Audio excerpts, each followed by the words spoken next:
নমস্কাৰ বন্ধুসকল, এগ্ৰি আছামিছলৈ আপোনাক স্বাগতম জনাইছোঁ। আজি মই হাইব্ৰিড জাতৰ বন্ধাকবি খেতিৰ বিষয়ে কিছু কথা ক'বলৈ ওলাইছোঁ। আৰু যদিহে আপুনি এতিয়ালৈকে এই চেনেলটো ছাবস্ক্ৰাইব কৰা নাই, তেতিয়াহ'লে এই ভিডিঅ'টোৰ তলত থকা ৰঙা ৰঙৰ ছাবস্ক্ৰাইব বটনটো ক্লিক কৰি কাষতে থকা বেল আইকনটো আপুনি প্ৰেছ কৰিব। তেতিয়া মই দিয়া কৃষি সম্বন্ধীয় যিকোনো ভিডিঅ'ৰ জাননী আপুনি আগতীয়াকৈ লাভ কৰিব পাৰিব। বন্ধাকবি খেতি কৰিবৰ কাৰণে সাধাৰণতে কম আমলিকযুক্ত মাটিৰ বেছি উপযোগী হয় আৰু ইয়াৰ উন্নত জাতসমূহ হৈছে ৰেয়াৰ বল, প্ৰগতি প্লাছ, ৱাণ্ডাৰ বল আৰু গ্ৰীণ বল। আপুনি এই ধৰণৰ হাইব্ৰিড জাতসমূহ খেতি কৰিব পাৰিব। আৰু এই খেতি কৰিবৰ কাৰণে এবিঘা মাটিত সৰ্বনিম্ন 50 গ্ৰাম বীজৰ প্ৰয়োজন হয় আৰু 10 গ্ৰাম বীজৰ বাবে 1 মিটাৰ বহল আৰু 5 মিটাৰ দীঘল বীজতলীৰ প্ৰয়োজন হয়।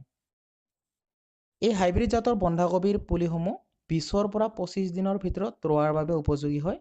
তেতিয়া আপুনি মূল পথাৰখন চূণ দি ভালদৰে চহাই লৈ পুলিসমূহ 15 ইঞ্চিমান ব্যৱধানত ৰোপণ কৰিব পাৰিব বা তাতকৈ অলপ বেছি ব্যৱধানত ৰোপণ কৰিব পাৰিব।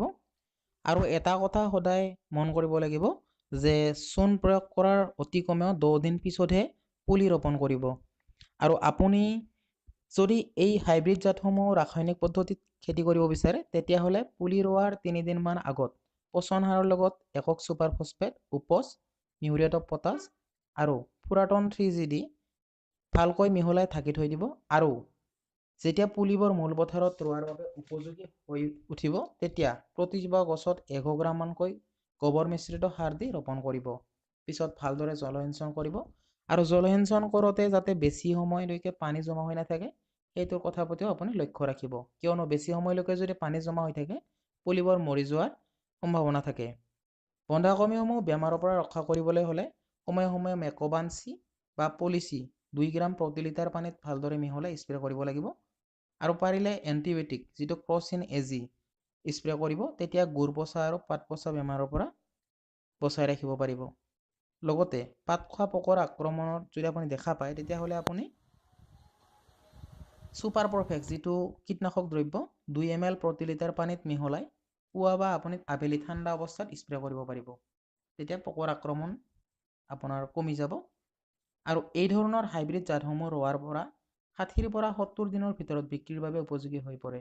আৰু এনেকৈ উন্নত হাইব্ৰিড জাতৰ বন্ধাকবি খেতি কৰি এবিঘা মাটিত কমেও 40,000 পৰা 70,000 টকা পৰ্যন্ত উপাৰ্জন কৰিব পাৰে। যদি এই ভিডিঅ'টো চাই কিছু পৰিমাণে হ'লেও আপোনাৰ উপকৃত হয় বা ভাল লাগে, তেতিয়াহ'লে আপুনি লাইক কৰিব আৰু কিবা যদি জানিবলগীয়া থাকে তেতিয়াহ'লে কমেণ্টত লিখি জনাব।